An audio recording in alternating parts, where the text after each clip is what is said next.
రితేష్ గారు హాయ్ అండి. యాక్చువల్లీ మీరు ఇందాక ప్రొడ్యూసర్ చెర్రీ గారు అన్నట్టే వీళ్ళిద్దరు డేట్స్ అనేది చాలా కష్టం. ఎందుకంటే ఎప్పుడు లాక్ అయి ఉంటుంది పొద్దున్న నుంచి 2, 3 షిఫ్ట్లు కూడా చేస్తుంటారు. లైక్ సత్య గారి విషయంగా వస్తే ఇప్పుడు పెద్ది చేస్తున్నారు, వెంకటేష్ గారి సినిమా చేస్తున్నారు. సో చాలా సినిమాలు చేస్తున్నారు ఆయన. ఏంటి డేట్స్ ఎలా కేటాయించారు నిజంగా మీరు అన్నట్టు? అంటే ఇది నేను యాక్చువల్లీ లాస్ట్ ఇయర్ మేలో అలా స్టార్ట్ చేద్దాం అనుకున్నా. ఆయన ఉండడం వల్ల నవంబర్లో స్టార్ట్ చేయాల్సి వచ్చింది అంతే. సార్ సింపుల్ ఆన్సరా? సో చెర్రీ గారు మీరు చెప్పండి సార్. అంటే నిజంగానే వీళ్ళ డేట్స్ ఇచ్చి ఇంత తక్కువ టైంలో ఫినిష్ చేయడం అనేది కూడా ఇప్పుడు మీరు అనుకున్న టైంకి రిలీజ్ చేయడం కూడా ఈజీ కాదు కదా. సో అంటే రితేష్ గారు చెప్పినట్టు డెఫినెట్గా డేట్స్ రావడం అంత ఈజీగా మాకు దొరకలేదండి. He was busy with lot of assignments, ఎందుకంటే చాలా మూవీస్ చేస్తున్నారు సత్య ఎస్పెషల్లీ.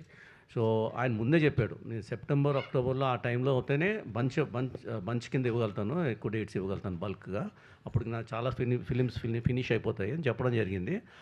ఆగస్ట్ సెప్టెంబర్ అలా అక్టోబర్ నవంబర్ అయిపోయింది. సో నవంబర్ 17కి స్టార్ట్ చేసాను యాక్చువల్ షూటింగ్. సో ఇంకా అక్కడి నుంచి మటుకు మాకు చెప్పిన డేట్స్ ఇచ్చారు. మధ్యలో కొంచెం కొన్ని ఆబ్లిగేషన్స్ వచ్చి మళ్ళీ ఇవ్వాల్సి వచ్చింది, but that was okay. But from November 17 hours ఈ కెప్ ద డేట్స్. అండ్ వెన్నెల కిషోర్ గారు కూడా ఆయన కావాల్సిన నెంబర్ ఆఫ్ డేస్ మేము క్లియర్గా చెప్పాము, అది అన్నీ ఆయన కరెక్ట్గా అరేంజ్ చేసి ఇచ్చారు. సో అలానే అందరూ అజయ్ కానివ్వండి, శ్రీనివాస్ రెడ్డి గారు కానివ్వండి, అందరు డేట్స్ కూడా ప్రాపర్గా సెట్ అయినాయి. ఎవరు డేట్స్ వేస్ట్ కాకుండా స్మూత్గా నవంబర్ 17 కూడా చాలా స్మూత్గా జరిగింది షూటింగ్. వెనల్ కిషోర్ గారు హాయ్ అండి. మీరు అంటే ఇది వరకు ప్రమోషన్స్కి వచ్చేవారు కాదు, సో చాలా లిమిటెడ్గా వచ్చేవారు. ఈ మధ్య ప్రమోషన్స్కి కనిపిస్తున్నారు, అయినా కానీ అందరూ సంభ్రమాశ్చర్యాలకు గురవుతున్నారండి మీరు వస్తుంటే. అసలు మీరు వచ్చారా అని. అంటే అది కదండి, ఇప్పుడు ఈ రోజు అయితే ఈ ఈవెంట్కి రావడానికి కారణం మాత్రం త్రివిక్రమ్ గారు. First of all I want to thank him.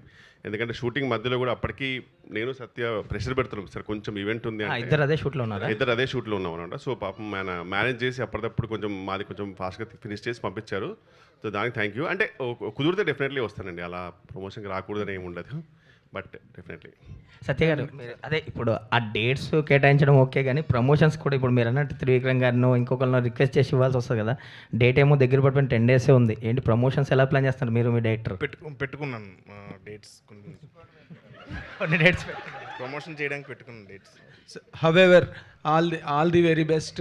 May 1st international labour day నాడు రిలీజ్ అవుతుంది కాబట్టి మీ లేబర్ అంతా ఎంతో కష్టపడి చేసిన ఈ సినిమా చాలా మంచి సక్సెస్ అవ్వాలి, మీ అందరికీ టీంకి మంచి రిజల్ట్ రావాలని మీడియా తరఫున నేను కోరుకుంటున్నాను.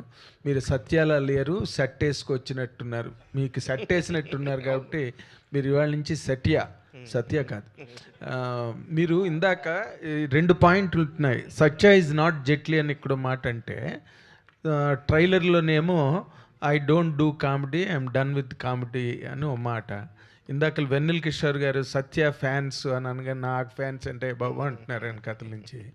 మీరు ఈ సినిమాతో ఫ్యాన్స్ని సెపరేట్గా అంటే